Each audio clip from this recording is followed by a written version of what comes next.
শুরুতে হতাশা থাকলেও শেষ হাসি হাসল ভারত।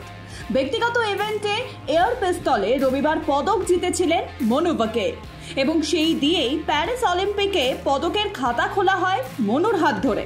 আর এবার গতকাল 10 মিটার এয়ার পিস্তলের মিক্স টিম ইভেন্টে সরবজোৎ সিংকে নিয়ে তৃতীয় স্থান দখল করলেন মনু বাকের, জিতলেন ব্রোঞ্জ। আর এই নিয়েই প্যারিস অলিম্পিকে ভারতের খাতায় এলো 2টি পদক। শুধুমাত্র তাই নয়, ইতিহাস গড়লেন মনু। স্বাধীন ভারতে প্রথমবার কোনো অ্যাথলিট জোড়া পদকের শিরোনাম নিজের নামে করলেন। ব্যক্তিগত ইভেন্টে রবিবারে ব্রোঞ্জ জিতেছিলেন মনু বাকের, আর গতকাল মিক্সড ইভেন্টে মনু এবং সরবজোৎ সিং একসঙ্গে আবারও ভারতের ঝুলিতে যোগ করল পদক।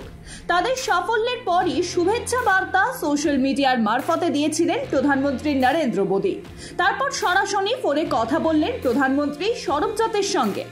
ফোনে প্রধানমন্ত্রী সরবজোতকে অনেক শুভেচ্ছা বার্তা জানালেন এবং তার সঙ্গে খোঁজ নিলেন মনুরও। শুধুমাত্র তাই নয়, মনুর সঙ্গে কিভাবে সরবজোতের এত সুন্দর বোঝাপড়া তা নিয়েও প্রশ্ন করেন প্রধানমন্ত্রী, যাতে সরবজোৎ জানায় 2019 সাল থেকে তারা একই সঙ্গেই টিম ইভেন্টে খেলে আসছে। শুধুমাত্র তাই নয়, তারা জিতেছেন একসঙ্গে প্রচুর সোনাও। জুনিয়র বিশ্বকাপ এবং অন্যান্য টুর্নামেন্টের বেশিরভাগ ক্ষেত্রেই তারা জুটিতে সোনা জিতেছেন, তাই তাদের জুটিতে রয়েছে অনেক অভিজ্ঞতা। এবার ব্রোঞ্জ জিতলেও পরের বার তাদের প্রয়াস থাকবে সোনা জেতার, প্রধানমন্ত্রীকে জানালেন সরবজোৎ। ভারতের সোনার ছেলের জন্য এবার তেপান্তর পার। শুনে অবাক হচ্ছেন, কিন্তু এটাই যে সত্যি। নীরজের সাফল্য দেখতে কেরল থেকে সাইকেল চালিয়ে ফৌজ আশরাফ আলী পৌঁছে গেলেন একেবারে প্যারিসে, শুধুমাত্র নীরজকে সমর্থন করার জন্য। একাধিকবার নীরজ বলেছেন ভারতীয় ক্রিকেটারদের মতো তার জনপ্রিয়তা নেই। কেরলের এই যুবক নীরজের সেই ধারণাকে ভুল প্রমাণিত করলেন। ফৌজ আশরাফ আলী এবার নীরজের ইভেন্টের দিন স্টেডিয়ামে থেকে সোনার ছেলের জন্য গলা ফাটাবেন।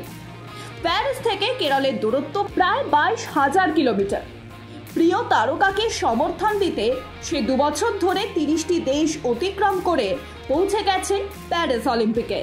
এর আগে বুদাপেস্টে বিশ্ব চ্যাম্পিয়নশিপে প্রথমবার তিনি নীরজের খেলা দেখতে গিয়েছিলেন। সেবার সেখানে নীরজের সঙ্গে দেখাও হয়েছিল, সোনা জিতেছিলেন নীরজ। প্রত্যাশার পারদ বলা যেতেই পারে একেবারে তুঙ্গে তাকে নিয়ে।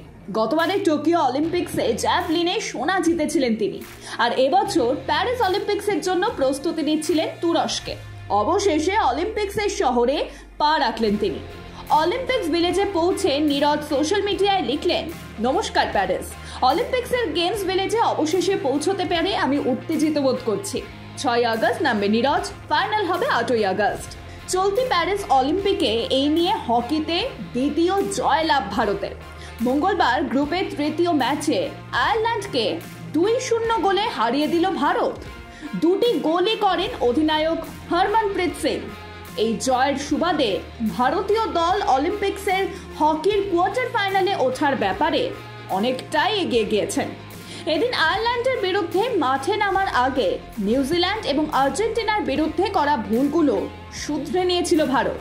এদিনের জয় একেবারে প্রত্যাশিত ছিল, তবে আয়ারল্যান্ডের বিরুদ্ধে মাঠে এর মধ্যে ভারতীয় দলের সামান্য দুর্বলতা দেখা গিয়েছে।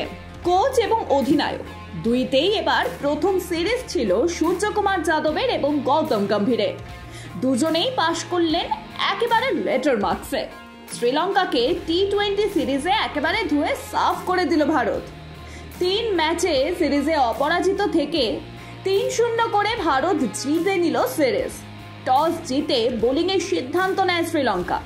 গত 2টো ম্যাচ হারের পর শ্রীলঙ্কার কাছে এই ম্যাচটা হোয়াইট ওয়াশ বাঁচানোর লড়াই ছাড়া আর কিছুই ছিল না, আর সেটা করতেই তারা নেমেছিল। প্রথমে ব্যাট করতে নেমে ভারত করে 137 রান। পাওয়ার প্লেতে দাঁড়াতেই পারেনি ভারতের ব্যাটাররা। রিঙ্কু সিংকে এই ম্যাচের উপরের দিকে পাঠানো হয়, কিন্তু তিনি একেবারেই ব্যর্থ হন। ওপেনিং জুটি 11 রান করে। এই ম্যাচেও ব্যর্থ হলেন সঞ্জু স্যামসন। পরপর 2টো ম্যাচে খাতা খুলতে পারলেন না তিনি। রিঙ্কু সিং করেন মাত্র 1 রান। সূর্যকুমার যাদব অধিনায়ক, তিনি করেন মাত্র 8 রান। এই ম্যাচে চমকে দেয় ভারত। 19তম ওভারে বল করতে আসেন রিঙ্কু সিং। তিনি 1 ওভারে 3 রান দিয়ে 2টো উইকেট নেন। শেষ ওভারে সূর্যকুমার যাদব বল করতে আসেন। তিনি 5 রান দিয়ে 2 উইকেট নেন।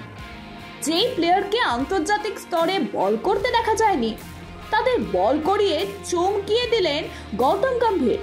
সুপার ওভারে ভারতের হয়ে দল করেন ওয়াশিংটন সুন্দর। তিনি 3টে বলে 2 রান দিয়ে 2টো উইকেট নেন।